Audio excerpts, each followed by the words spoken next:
Hello, Aries. Welcome to the tarot portion of the Scorpio new moon reading. I do want to add on 2 points that I forgot to bring up in the astrology portion here. So if you haven't watched it, please go take a look. Otherwise, so the first is that the Mars-Pluto opposition, this is the first of 3. There will be another one in January and then another one in April. When that happens, the conversation shifts, right? Because they're in cardinal signs now, which are about getting things done, taking action, making a plan, moving forward.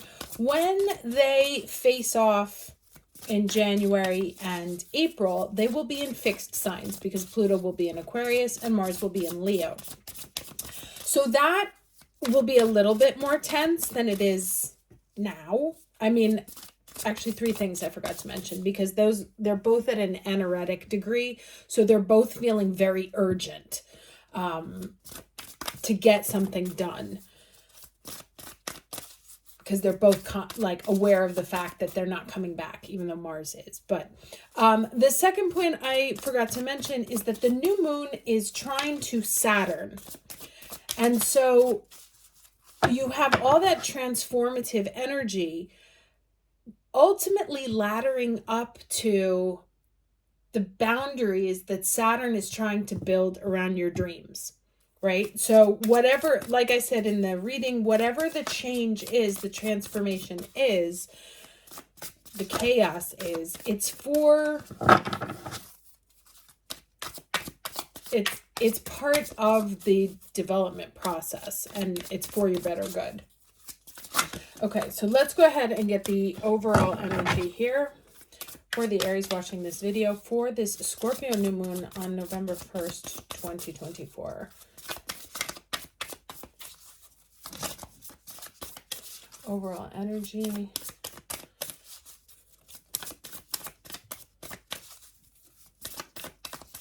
For the Scorpio new moon, November 1st, 2024. Oh, okay, that one went, 2 of them. All right, fine. Okay, confidence and healing. And that is so funny because it's really like the polar opposites of, this is the Capricorn and this is the Cancer. So healing through confidence to heal, right? That's where we find that those 2 energies seemingly opposed can come together.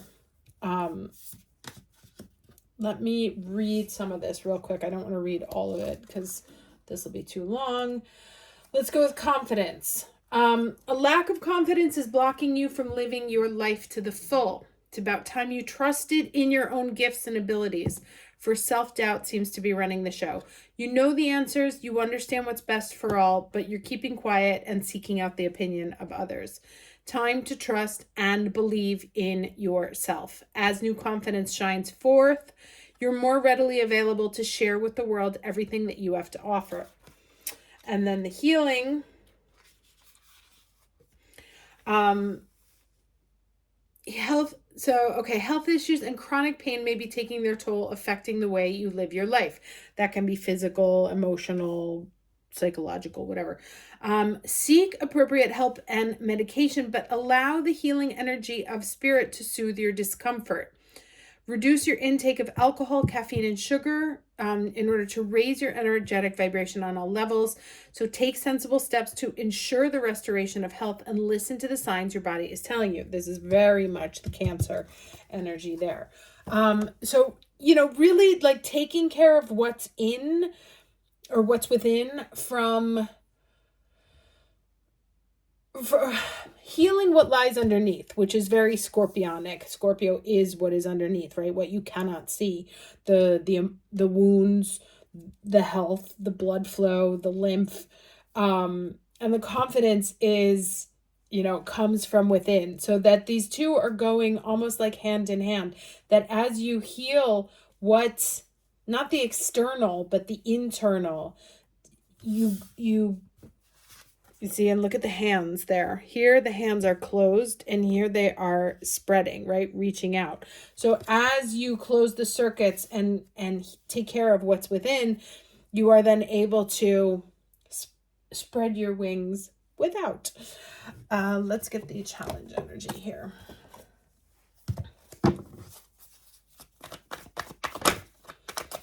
What is the challenge? Oh, okay.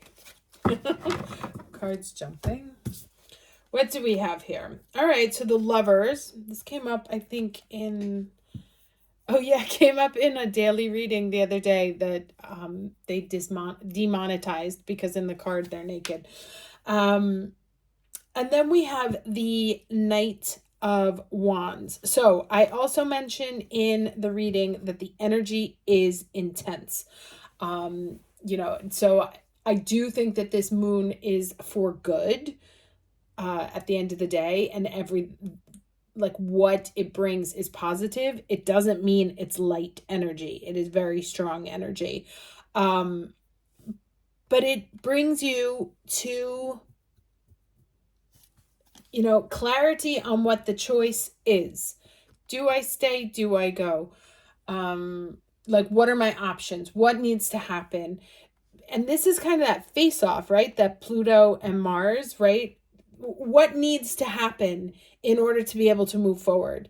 And it's that I've got to, that there's something in my body, and it can be an emotional wound or it can be a physical wound that is holding me back from being able to thrust forward, right? That's very Martian language, to thrust forward into the next chapter. You may be feeling right now very overwhelmed by decisions. You may be feeling overwhelmed by a relationship. There may be a relationship that is moving too fast, or a relationship that you are now realizing that you need to run away from as quickly as possible. Let's see what the lesson is. What do I want to use? I'll go with the goddesses. Okay. Let's get the lesson for that one. Came out quite easy. Okay. Oh, she came out again. She's like, don't tell lies about me. Don't get it twisted. Like, I am powerful, and you have... The stories of others have done their best to make me small, to make me seem petty, to make me seem crazy. I am not, right? And so this is also that healing the narratives, healing the old narratives of what people have been saying about you. Or let me see if I can pick this up a little. Sorry, one sec. These real-time production things. That's a little bit better, right? The stories that have been told to you that are now like deeply ingrained into your subconscious, also Plutonian Scorpio words, those are the things that need to be released and healed so that you can be okay, right? Like I told you, I think I mentioned the other day that my mother went off the rails and started telling me that I was a slave to Satan because I read tarot cards for other people. This has been a narrative that I have heard since I was a child, right? That I couldn't do, although the times when she needed my quote unquote psychic insights, for her benefit, then that was okay. But I was never able to like fully embrace something that I was interested in or cared about because of pre-constructed narratives that ultimately have to, even Lilith feeds into religious, storytelling. And this is you being able to free yourself from that. Let's get some like seeing the truth, uncovering the truth. And even if you don't uncover the truth, being able to free yourself. Like I'm getting a headache actually, but it's like the devil energy and the judgment energy. Is that the second calling one? Right? That like being able to free yourself from chains and start anew. Okay, Queen of Pentacles. Two more cards, please, for the week of, no, for new moon in Scorpio.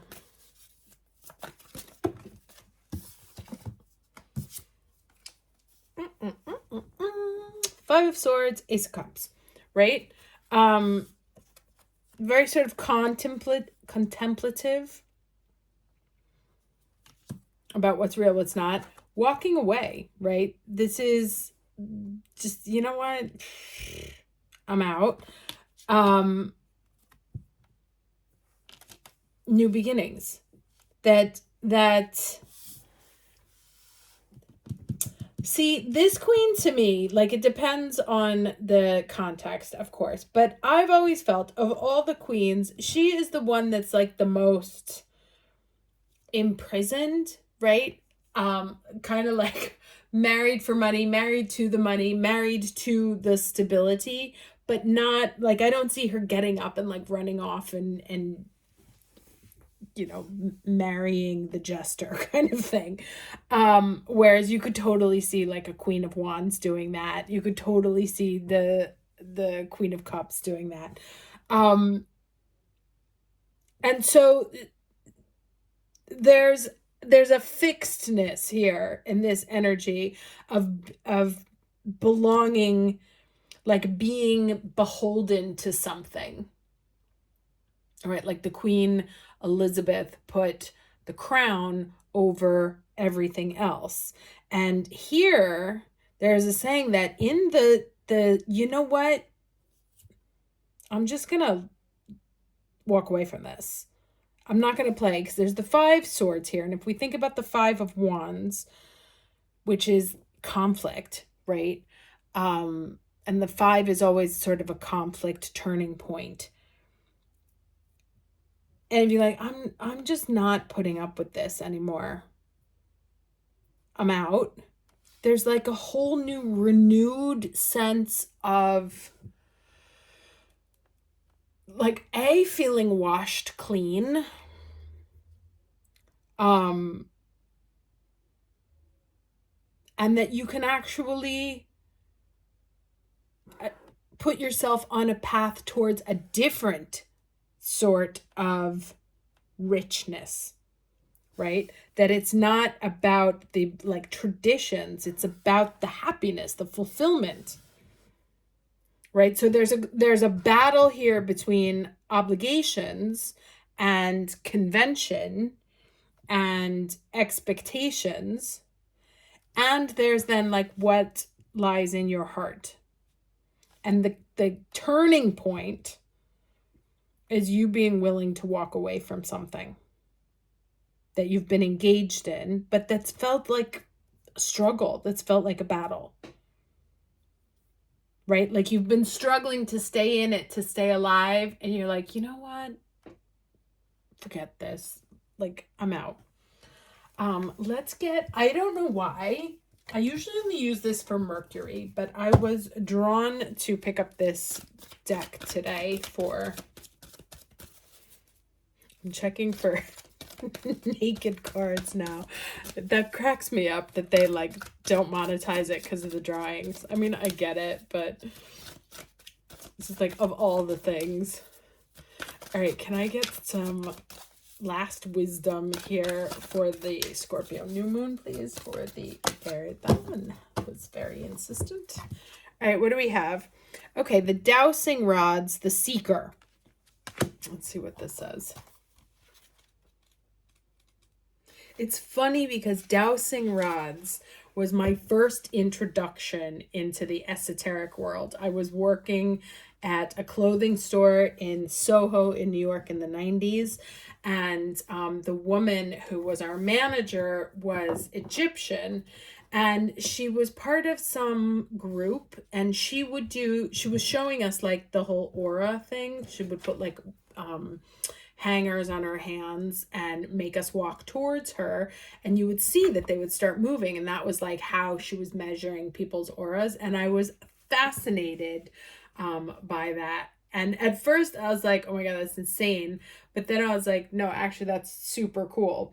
And then it turned into like my party trick. And then from there, everything continued. So of course, when I told my mother, she was like, oh, that woman's a sorceress. Anyway, the dowsing rods have sought you out to announce that your search is almost over. You have spent a long time looking in the wrong places. Now is the moment to sense through your heart, using the natural elements as your guide. Doing so will point you in the right direction. Walk your path of destiny, aware of the signs in the flow of water beneath your feet, in the depths of the earth. Create no attachment to the paths of others, for they may lead you to far more barren lands. You seek your path, and they seek theirs. Nature will guide you, so get out in it and seek out the watering holes, the streams and the rivers, and find what you need in their reflections, which is also an echo of all the water energy that is in the chart today, right? With the Mars in Cancer, the Sun, Moon, and Mercury in Scorpio, Saturn and Neptune in Pisces, and then Neptune being the dispositor of all of the energy here. That is a lot of water. So the incantation here is, I seek it here, I seek it well, but still I ask, where doth it dwell? The answer I find is flowing within and all around me. The streams and lakes manifest all I can be. And the meanings are, seek and you will find. Don't give up, you're almost there. And this came out also like in the astrology part that I was saying, that like things are starting to take shape. Like you should begin to see at least the form of it. Like we're past the concept of an idea and into the form of the idea. Time to step into your destiny. A lost item will soon be found. You found the information you've been looking for, and reconciliation and reunion bring great joy.